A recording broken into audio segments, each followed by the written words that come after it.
Hi, and welcome to Behind the Bell ATL with the Salvation Army of Metro Atlanta. I'm your host, Keely McGill. The goal of this podcast is to provide listeners with a glimpse of what the Salvation Army does.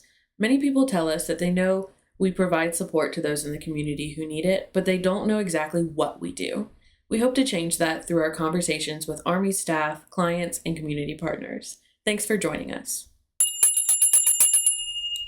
Welcome to Behind the Bell, ATL. My name is Keely McGill, and this is brought to you by the Salvation Army of Metro Atlanta. Today, we have Thomas Thompson from Red Shield Services.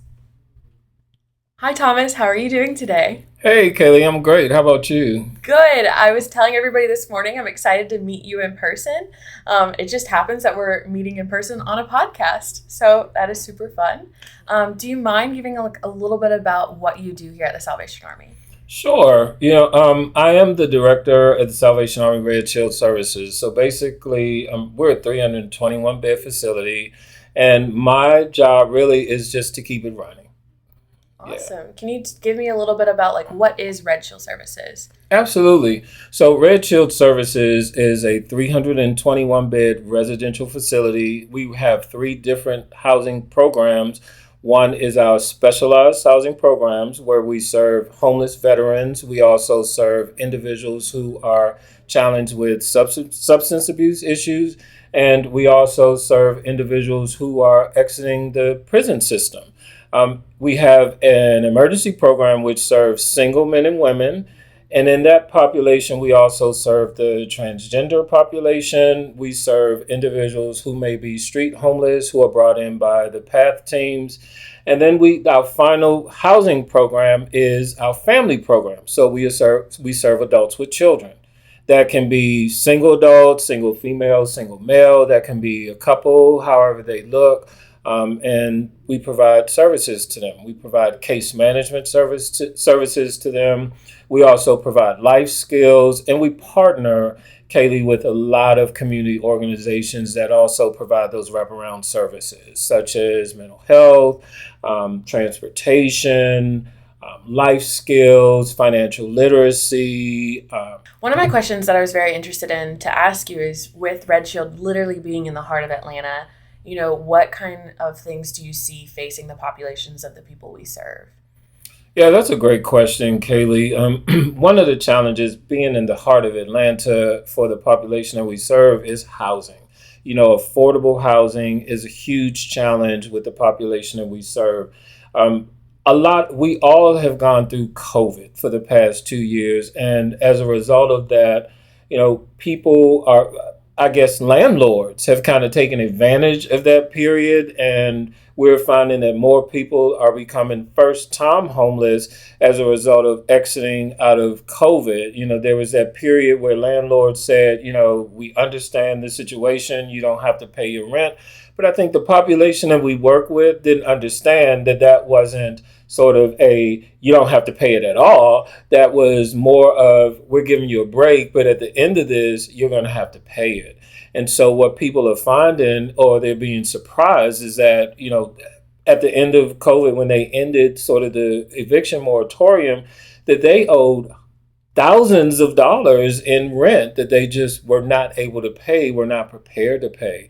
And so that's probably the biggest challenge. The other challenge that my population faces is just transportation to employment. A lot of, the demographics that we serve are somewhat undereducated. And so a lot of the employment that they're looking for is in the service industry and the warehouse industry. And a lot of those employment opportunities are outside of the perimeter, which literally makes them inaccessible to transportation. And so that's probably one of the additional challenges that they have. So I would say housing is probably primary, transportation would be secondary, and just, something that's probably not talked about a lot is just hope. Their hope is missing. And so, with the Salvation Army being a church, we try to bring in community partners. We offer, services. We offer services that will help them spiritually, just to get that hope back. Because I think that when their hope is lost, they just give up. And so we try to help them to get that hope back. I think hope is a great concept, and we talk about it in multiple ways here at the Salvation Army and how we reinforce our religious aspect on top of being a nonprofit that we are. Can you talk about what a day-to-day life looks like for one of our clients here at Red Shield Services? Absolutely. So, by design, Kaylee, we are an overnight shelter. And so the majority of our clients have to leave by 8 o'clock in the morning, and then they can come back as early as 4 o'clock in the afternoon.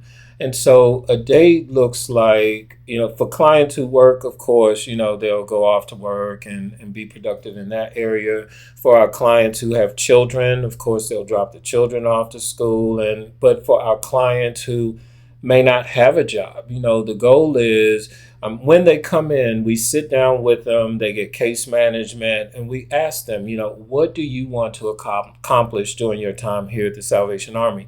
And that starts the discussion around what are your goals. We help them to develop sort of an individualized plan to help them and to help them manage, help them manage those day-to-day activities. And so, they'll leave the organization. Maybe they'll go to McDonald's, get a cup of coffee, kind of get their mind together and think, okay, what am I going to do? Let me look at my goals and see what my goals are for the day. If it's to look for employment, then maybe I'll go down to the Department of Labor and talk to a job coach there. Or if my objective is to find housing, then maybe I'll take my list of housing that the case manager has provided and start to do that research. But Kaylee, honestly, we do have a small minority of clients who just don't know what to do, even though we've provided them with those resources. Maybe they're our elderly population. We're starting to see a lot more elderly population. And so that population, when we think about working, that maybe they can't work because of some disability. And so a day looks different for a lot of our clients, but I think for the most part, what they're doing is they leave the facility and they think, what can I do today to kind of move me down that trajectory to help me in my homelessness? Awesome. It's interesting to hear it from a different perspective. And of course, we take in different people from different walks of life, so they have different needs, and we channel what we're doing to match those needs. I'm very curious about the programming because I know when I visited Red Shield, there's always a meeting happening on one side of the building or there's something happening on the other side. Can you talk about some of the programming that we have in the time that they are at Red Shield Services? Yeah, so on Sundays we offer the church service, and then Monday through Friday, it just depends on what department they're in. So if we're talking about our veteran population, our veterans are coming in with a lot of different mental challenges. And so during the day, there are workshops to help them with their life skills around conflict resolution. There are workshops to help them manage maybe their PTSD, give them some tools in which to manage PTSD. There are workshops around financial literacy, around housing. With our family program, of course, there are programs to offer tutoring to the school-aged children. There are parenting classes for the adults. We have, fun days where on Fridays they have movie nights. And this is a lot of times we have volunteers that will come in and kind of sponsor those fun activities where we'll have a group of volunteers come in. They'll bring the popcorn, they'll bring, the goodie bags, and they'll even select the movie. And so they interact with the families, and we find that that's helpful to the families. It kind of takes them out of sort of that day-to-day, I'm in a shelter sort of routine, and it makes them feel like they're, just doing something normal that they would normally do when they're at home, watching a movie and that sort of thing. Can you tell me a little bit more about ways that our community can help support Red Shield Services, whether it's through volunteering or different efforts outside? Absolutely. When an individual approaches me and says, hey, what can I do? I'd love to volunteer. I say to them from A to Z, what do you like to do? What's your passion? Because I believe that In each of us, God has instilled a gift that would be beneficial to the clients that we serve. And so I try to let the volunteer kind of tell me what they would like to do and then just, build a volunteer opportunity around that. We are a 321 bed facility, right? And so our bed gets a lot of pressure from the clients in terms of just daily usage. So we can always use help in our maintenance department. We can always use help in the kitchen. Our kitchen department, when we think about 321 individuals, we think about at least 2 meals a day for each of those individuals. And then for lunch, for our participants that are in the building during lunch hour, our kitchen probably prepares about 700 to 750 meals a day. So we can always use help in the kitchen. For our family program, when we talk about tutoring, we can never have enough tutors to come in and tutor the school age children. In addition to that, when the parents are in the parenting classes, we love for groups to come in, do arts and crafts with the kids, kind of keep them occupied. So again, I don't want to say this is the only thing that you can do at the Salvation Army, but just come to me with your ideas and we will certainly try to design a volunteer opportunity that not only is going to be impactful for the clients that we serve, but I want it to be impactful for the volunteers because ultimately I want volunteers to come back. So Thomas, I can speak for this for myself that the Salvation Army has a strange way of bringing people into its community and its network. I'll be the first to say that I did not expect to see myself here working at the Salvation Army. So how did the Salvation Army How did you become part of the Salvation Army and what brought you here to us today? Kaylee, that's a great question. So my background, Kaylee, honestly, is technology. I'm educated as a computer programmer. And so for many years, I worked in that profession. And during that time, I just felt like something was missing. And so I volunteered. I did a lot of volunteering work. I worked with seniors and I worked with youth. And the reason I chose those two populations, Kaylee, was because I just felt like as a society, we didn't spend enough time with them. And so, and then I moved to Atlanta. So the company that I worked for transitioned me to Atlanta to start a smaller company. And for 2 years, I worked with that organization and then they laid me off. And so I went through a season of unemployment for almost 11 months and probably 29 days, honestly. I would say the last week of my unemployment benefits were about to run out.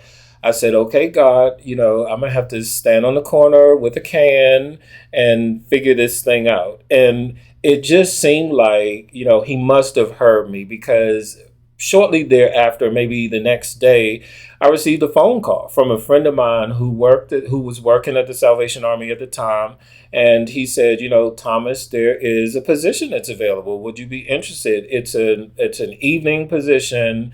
I think you'd be great at it. Would you be interested? And I said, well, hey, at this point, I'm not working. Why not? So I applied. This was back in 2010. And I applied for the position and I got hired. And so after about a year, my supervisor, she left and her position became available. And I asked my director at the time, I said, can I apply for this position? Kaylee, honestly, she was like, no, you're not ready, just a whole lot of no's. But then she thought about it. Maybe I was a little bit persistent. She thought about it and she said, you know what?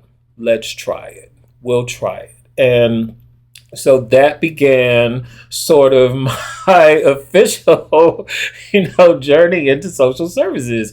I was a supervisor at that point. So I became a supervisor over the emergency department, which are the single men and women.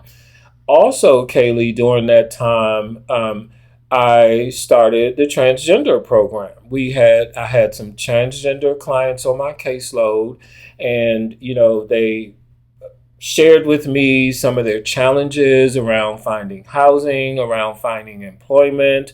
And so I knew that this was a new area for the Salvation Army. And I was a little bit hesitant, but I went to my director again. Kaylee, I have to tell you, one thing about me is I try to be proactive and I try to be innovative. If somebody comes to me with, this is a challenge. I try to figure out, how we can solve that. It's probably my analytical skills from my computer programming days, honestly. And so I said to her, we have this population that has come to me, and I know that this is an area that we haven't served before. Can we do it? And once again, she was kind of that supervisor that her gut reaction was no. But after she thought about it, she said, okay, Thomas, write up what that's going to look like and we'll try it. And, Kaylee, I have to say that that's one of the things that really helped to shape me as a supervisor is that instead of, initially saying no, just giving people the opportunity to operate in their genius. And so from that, I spent 7 years in that position. Also, during that time, we started our overnight work program. Again, a client came to me and said, Mr. Thompson, you're telling us to get a job. We need a job to get out of this situation. But at the time, Kaylee, the only job that they would get was at this chicken factory. Oh, no. and it was an overnight position. And so being that we were by design a night shelter, they would get off at 6 o'clock in the morning. By the time they, transport themselves on the bus, they wouldn't get back to the shelter until like 7:15. And then they would have to turn around and leave at 8. And so, I thought about it for a while and I thought about it. And again, going to my director, I'm saying, hey, here's this challenge. We're telling the clients to go out and get a job. They're going out to get a job, but the job they're getting is at night. And so they don't have time to rest during the day. And I know by design we're a night shelter. Is there anything we can do to help these clients? And she says, Thomas, write it up. What does it look like? And so, I designed what we call the overnight work program. And so it gives our clients an opportunity that if they work overnight, they can come in during the day and they can rest. And so, again, I'm thankful that my supervisor was open enough to change, and some of these changes I feel were beneficial to the population that we serve.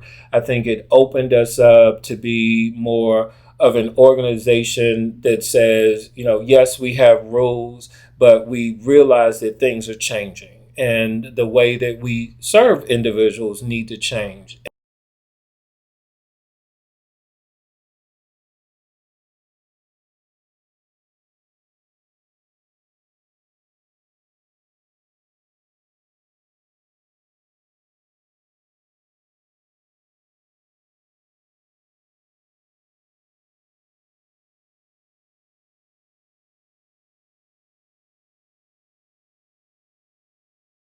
So I worked for another nonprofit for 5 years, and I heard that there was the director's position available at Red Shield, but I didn't consider it. I felt like during the time when I left, there were excuse me, there were other people that may have been more qualified. Honestly, just to be very transparent.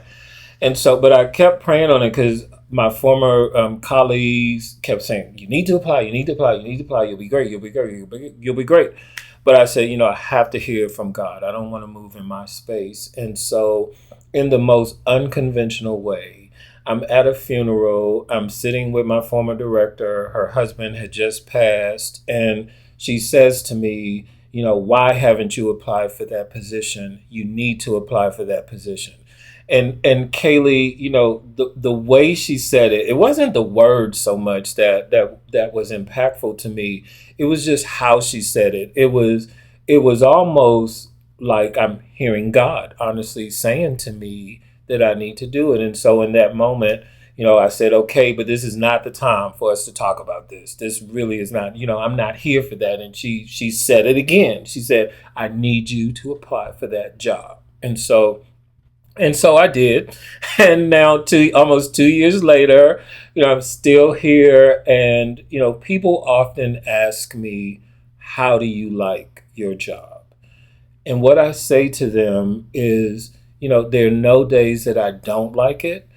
There are just some days that I like it more. And, when we talk about dealing with people, I have a staff of 47. I have a client base of 321. And then we have numerous volunteers that are coming through the building.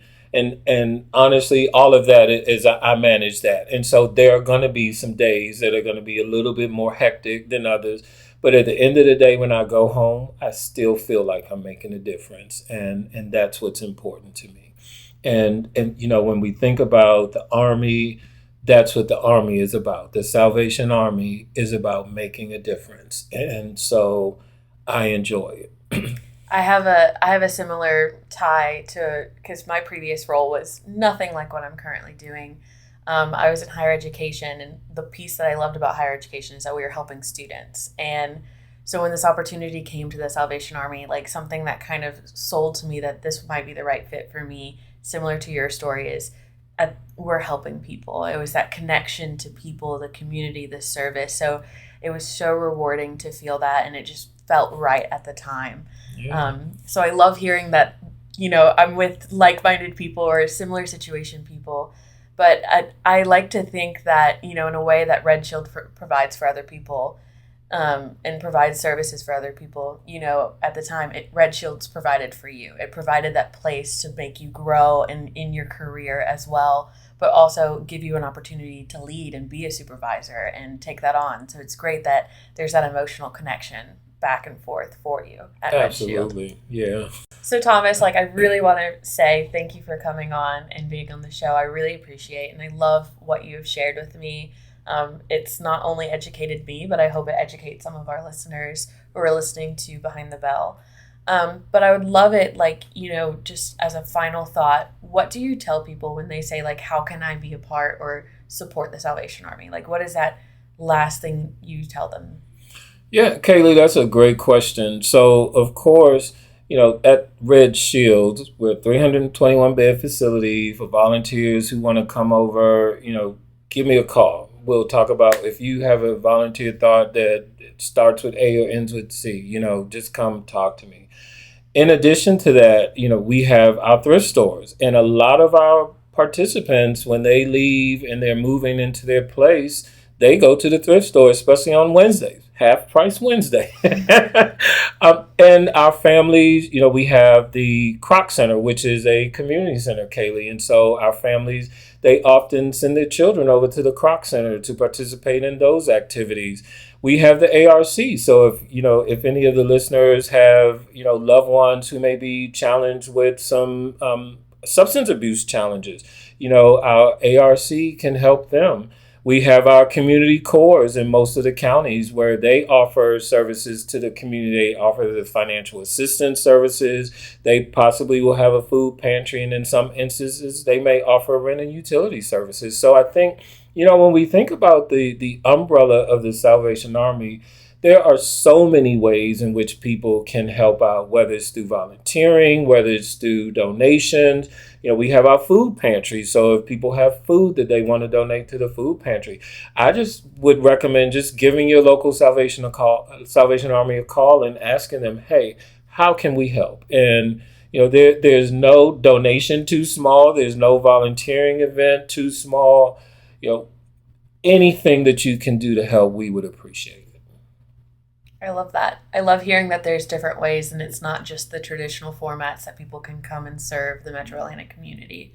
So I love that, and thank you for being here. And you're welcome. Bye, listeners. We'll see you next episode. All right.